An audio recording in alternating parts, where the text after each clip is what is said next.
जय हिंद, नमस्कार फ्रेंड। ज्योति क्लासेस में आप सभी का एक बार फिर से स्वागत है। हेलो दोस्तों, कैसे हैं आप सभी? आई होप आप सभी बहुत ही अच्छे होंगे, स्वस्थ होंगे, स्टडी अपनी कंटिन्यू कर रहे होंगे। चलते हैं हमारी आज की मॉर्निंग की क्लास की तरफ। सभी को सुप्रभात, गुड मॉर्निंग। देखते हैं आज के दिन क्या है कुछ खास।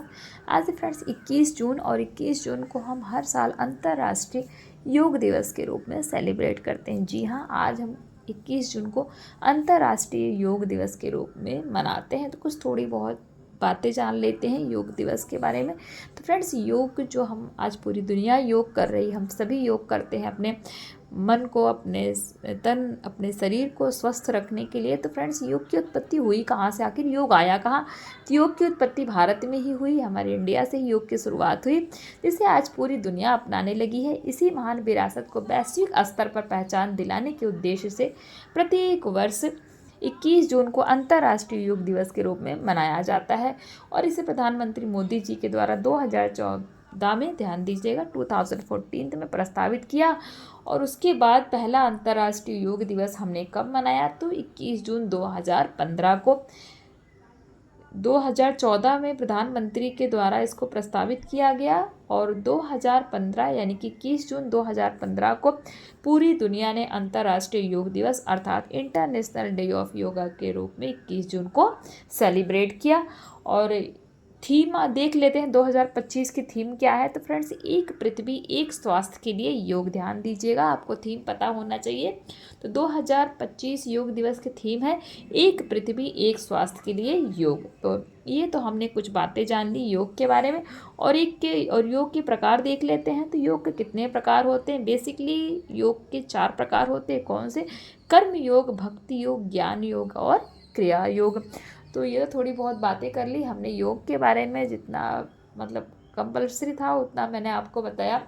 अब चलते हैं हमारी होम साइंस की क्लास की तरफ। जैसा कि आप सभी जानते हैं, इस चैनल के माध्यम से हम कर रहे हैं होम साइंस की सीरीज़, इसमें क्लास 6 से 12 की बुक को कवर कर रहे हैं। और अभी तक क्लास 6 से 10 हमने कंप्लीट कर लिया है। आगे क्लास 11th में आप प्ले लिस्ट में जा कर के वीडियोज़ देख सकते हैं जिस भी क्लास में आपको डाउट है, क्योंकि हमने हर टॉपिक को बहुत ही डिटेल में पढ़ा है। इतने डिटेल में पढ़ने का एक ही उद्देश्य है कि एक बार आप इस सीरीज़ को देखिए, समझिए, ताकि होम साइंस से रिलेटेड कोई भी डाउट आपके माइंड में ना रह जाए। चाहे आप किसी भी क्लास के लर्नर से, किसी कॉम्पिटिटिव एग्जाम की प्रिपरेशन कर रहे हैं, या फिर किसी भी फील्ड में होम साइंस से अपना करियर देख रहे हैं, सभी के लिए सीरीज़ काफ़ी हेल्पफुल होने वाली है। तो प्लीज़ चैनल पर फर्स्ट टाइम विजिट किया है तो चैनल को लाइक, शेयर, सब्सक्राइब करें। साथ ही साथ अपना रिस्पॉन्स भी हमें कमेंट के माध्यम से बताएं, क्योंकि आपका हर एक फीडबैक हमारे लिए बहुत ही महत्वपूर्ण होता है। अब चलते हैं, ये तो हमने कुछ बातें कर ली आज के दिन के बारे में और अपनी सीरीज़ के बारे में। अब चलते हैं क्लास की तरफ। तो फ्रेंड्स, आज की क्लास में हम पढ़ने क्या वाले हैं? आज की क्लास में हम करेंगे विद्यालय पूर्व बच्चे जो होते हैं, यानी कि 1 से 6 वर्ष तक के जो बच्चे होते हैं, जो विद्यालय पूर्व वाले बच्चे होते हैं, तो उनके पोषण, स्वास्थ्य एवं स्वस्थता के बारे में इस पे आज हम चर्चा करेंगे। बट इसको करने से पहले प्रीवियस क्लास में क्या पढ़ा है एक बार क्विक रिवीजन कर लेते हैं। तो ये देखिए स्क्रीन पर आपको दिख रहा होगा, प्रीवियस क्लास में हमने पढ़ा था पूरक भोजन आहार, जिसमें हमने पूरक आहार के प्रकार देखे थे। ध्यान दीजिएगा कितने प्रकार के आहार थे। तरल पूरक, अर्ध ठोस पूरक आहार जो 5 से 6 माह तक बच्चे के लिए शुरुआत करना चाहिए, और ठोस पूरक आहार जो 10 माह से 1 वर्ष तक का जब शिशु उसका दांत निकलने लगे तब उसको क्या देना चाहिए? ठोस पूरक आहार। तो इन सभी के बारे में हमने देखा था। फिर हमने देखा था कम लागत वाले जो पूरक भोजन होते हैं उनके बारे में देखा था। और जी हाँ, ये जो पूरक, हम बार बार रिपीट कर रहे हैं, पूरक होता क्या है इसके बारे में भी आपको हमने बताया था कि जब बच्चा जन्म लेता है, वो जन्म से लेकर 6 महीने तक माँ का दूध ही पीता है। उसके बाद भी दूध तो पीता ही है, बट दूध के साथ साथ ऊपर की चीज़ें जैसे दाल हो गया, थोड़ा बहुत पानी हो गया, बिस्किट्स भिगो के दूध में दे देते हैं, दलिया हो गई, ये सारी चीज़ें जो है वो क्या, मतलब दूध के साथ बच्चा ऊपर की भी चीज़ें ले रहा, उसी को हम क्या कहते हैं? पूरक आहार कहते हैं। तो ये इसके बारे में भी हमने चर्चा की थी।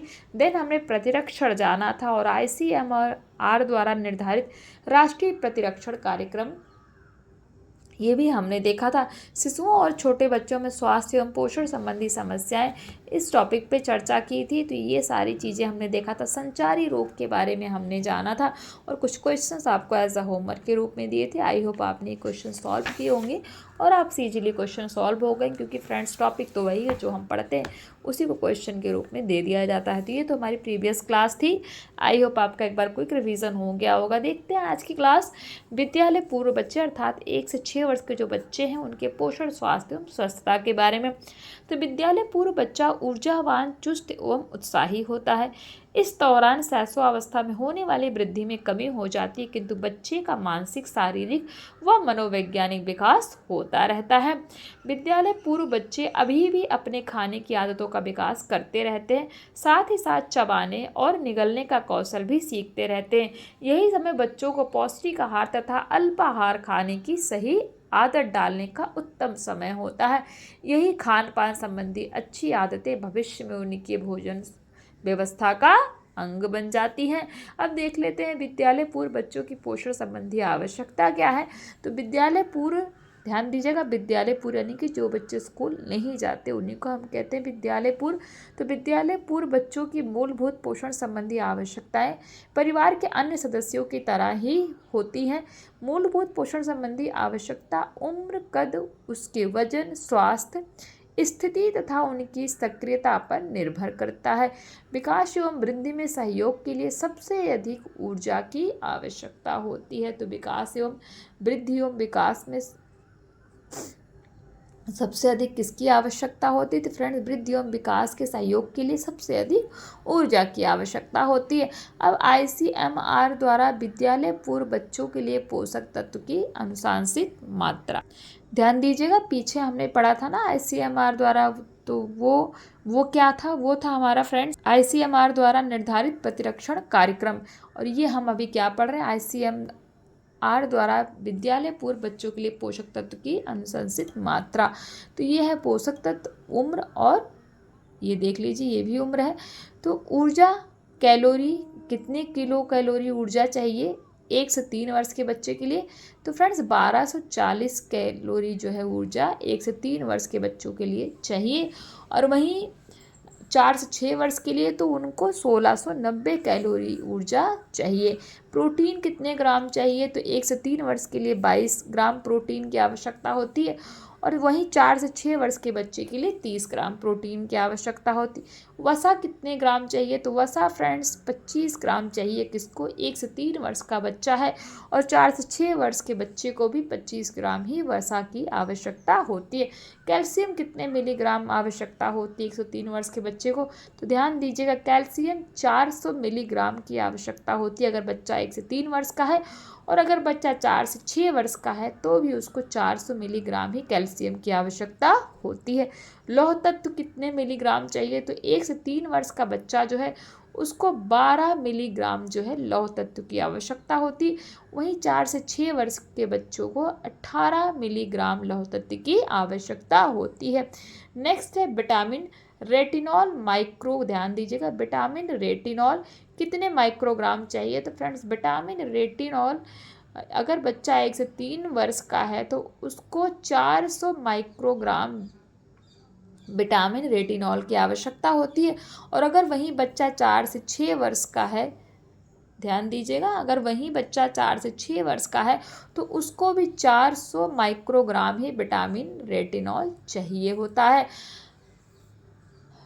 नेक्स्ट है बीटा कैरोटीन, ध्यान दीजिएगा, बीटा कैरोटीन की कितनी आवश्यकता होती है। तो बीटा कैरोटीन फ्रेंड्स 1 से 3 वर्ष के बच्चे के लिए 1600 माइक्रोग्राम बीटा कैरोटीन चाहिए।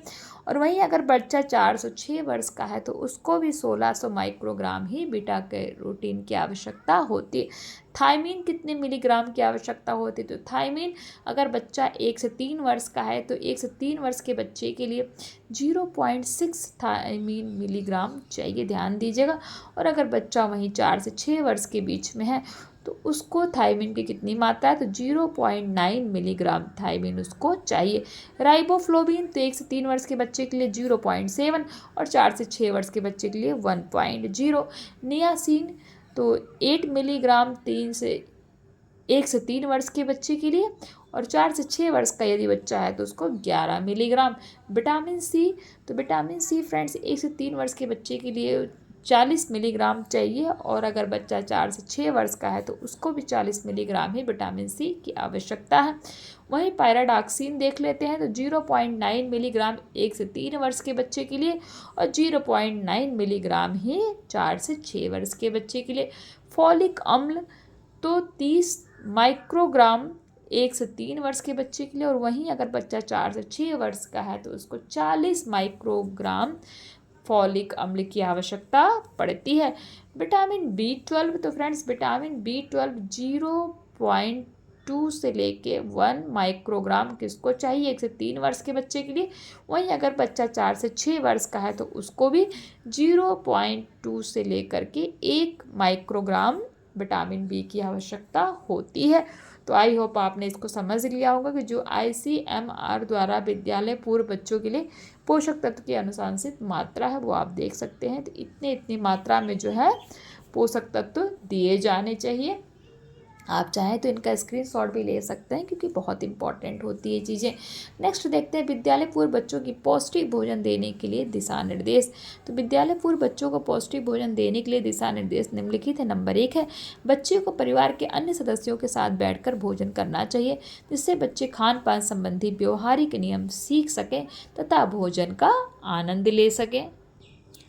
वहीं नंबर 2 में भोजन तथा अल्पाहार देने का समय निर्धारित होना चाहिए, जिससे बच्चों को भूख न लगे। नंबर 3, व्यंजन सूची में हमेशा सख्त, मुलायम तथा रंगीन भोजन के मध्य संतुलन बनाए रखना चाहिए।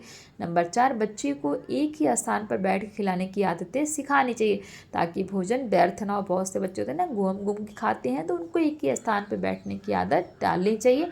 नंबर 5 है, बच्चे को स्कूल से आने के बाद थोड़ा आराम करने देना चाहिए ताकि वह रुचिपूर्वक भोजन ग्रहण कर सके। और नंबर 6, बच्चे को तीव्र गंध वाले खाद्य पदार्थ को नहीं देना चाहिए।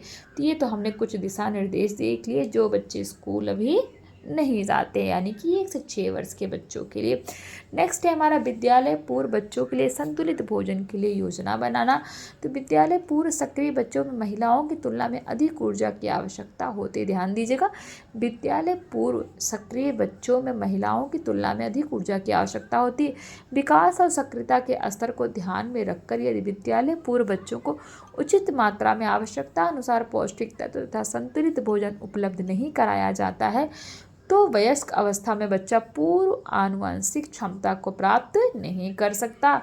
इससे उनके स्वास्थ्य पर बुरा प्रभाव पड़ेगा। यदि बच्चों के भोजन में पर्याप्त मात्रा में विटामिन ए, लौह तत्व, खनिज लवण, कैल्शियम आदि नहीं रहता तो उन्हें भयंकर रोगों का सामना करना पड़ता है।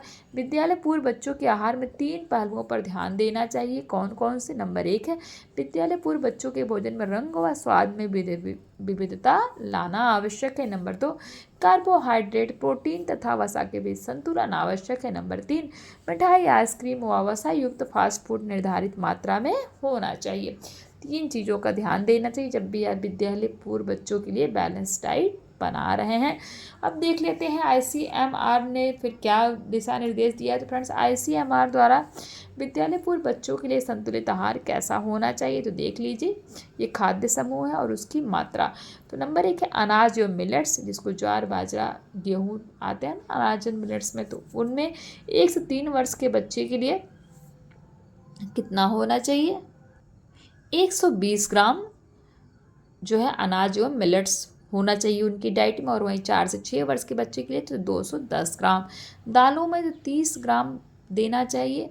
और अगर बच्चा 1 से 3 वर्ष का और बच्चा 4 से 6 वर्ष के बीच में है तो उसको 45 ग्राम। दूध कितना देना चाहिए? तो दूध फ्रेंड्स 500 मिली, अगर बच्चा 1 से 3 वर्ष के बीच में तो उसको 500 मिली दूध देना चाहिए। और बच्चा 4 से 6 वर्ष है तो भी उसको 500 मिली ही दूध देना चाहिए। फल तथा सब्जियां, जड़ तथा कंद, हरी पत्ती वाली सब्जियां, अन्य सब्जियां मतलब जो फल सब्जियां होती हैं तो उनको कितना देना है? 1 से 3 वर्ष के बच्चे, अगर बच्चे की उम्र 1 से 3 वर्ष है तो 50 ग्राम उनको फल तथा सब्जियां देना है। और 4 से 6 वर्ष का बच्चा है तो उसकी मात्रा डबल यानी कि 100 ग्राम तक देना है। हरी पत्ती वाली सब्जियों की मात्रा कितनी होनी चाहिए? तो आपने देख लिया, हरी पत्ती वाली सब्जी जो होती है उसे 50 ग्राम और 4 से 6 वर्ष के बच्चे को भी 50 ग्राम। अन्य सब्जियां तो 100 ग्राम, और 4 से 6 वर्ष के बच्चे के लिए भी 100 ग्राम। चीनी की मात्रा कितनी होनी चाहिए, तो चीनी की मात्रा भी 1 से 3 वर्ष के बच्चे के लिए डेली जो है उसको 25 ग्राम चीनी की मात्रा की आवश्यकता होती है, और अगर बच्चा वहीं 4 से 6 वर्ष का है तो उसको 30 ग्राम चीनी की मात्रा की आवश्यकता होती है। घी तथा तेल कितना देना है, तो अगर बच्चा 1 से 3 साल का है तो उसको 20 ग्राम तक घी या तेल देना है, और अगर बच्चा वहीं 4 से 6 वर्ष के बीच में है तो उसको 25 ग्राम घी या तेल की मात्रा देनी है। तो ये तो ICMR द्वारा विद्यालय पूर्व बच्चों के लिए संतुलित आहार, या आप इसका भी स्क्रीनशॉट ले सकते हैं। बहुत इंपॉर्टेंट है फ्रेंड्स, एग्जाम्स में ये क्वेश्चन इस तरह के बहुत पूछे जाते हैं और हमें इनको याद करने में बहुत प्रॉब्लम होती है। अब देख लेते हैं, नेक्स्ट है कम लागत वाले अल्पाहार, यानी कि जिसमें खर्चा थोड़ा कम होता है। तो ऐसे अल्पाहार के बारे में हम देख लेते हैं। तो फ्रेंड, नंबर 1 है सोयाबीन की दाल तथा सूरजमुखी के बीज को सामान्य मात्रा में लेकर उसे पीसना, मिलाना एवं इसे मिश्रण कर खमीर बनाना। नंबर 2, मीठी चिक्की, पारंपरिक मूंगफली चिक्की से सभी अवगत होंगे, जो गुड़ के अंदर मूंगफली डालते हैं, जो भारत के ग्रामीण क्षेत्रों तथा कस्बों में काफ़ी पसंद की जाती है। नंबर 3, काले चने को उबालकर उसमें उबला आलू, टमाटर और प्याज को डालकर बनाना। नंबर 4, ढोकला तथा उपमा आदि। नंबर 5, पास्ता, नूडल्स या मैक्रोनी पनीर तथा सब्जियों के साथ। और नंबर 6, मसालेदार भुने हुए आलू। नंबर 7, मौसमी एवं आसानी से उपलब्ध सब्जियों का सूप। तो ये कम लागत वाले अल्पाहार हैं, आप इसको बच्चे को दे सकते हैं। आई होप ये आपका क्लियर हुआ होगा। नेक्स्ट है विशेष आवश्यकताओं वाले बच्चों को खिलाना, यानी कि जिनको आवश्यकता ज़्यादा है, जिनको अच्छे से उनका बैलेंस डाइट उनको नहीं मिल पा रहा है, कोई प्रॉब्लम है, कोई दिक्कत है, तो उनके लिए बच्चों को खिलाना ध्यान दीजिएगा। तो ये जो हमारा टॉपिक है इसको हम फ्रेंड्स नेक्स्ट क्लास में करेंगे। आज की क्लास को यहीं तक करते हैं। आई होप जितना भी अभी तक हमने पढ़ा वो सारे ही टॉपिक आपके क्लियर होंगे। तो आज की क्लास को यहीं तक रखते हैं, मिलते हैं हमारी नेक्स्ट क्लास में। तब तक के लिए जय हिंद, नमस्कार। हंसते रहिए, मुस्कुराते रहिए, एक दूसरे की हेल्प करते रहिए। धन्यवाद।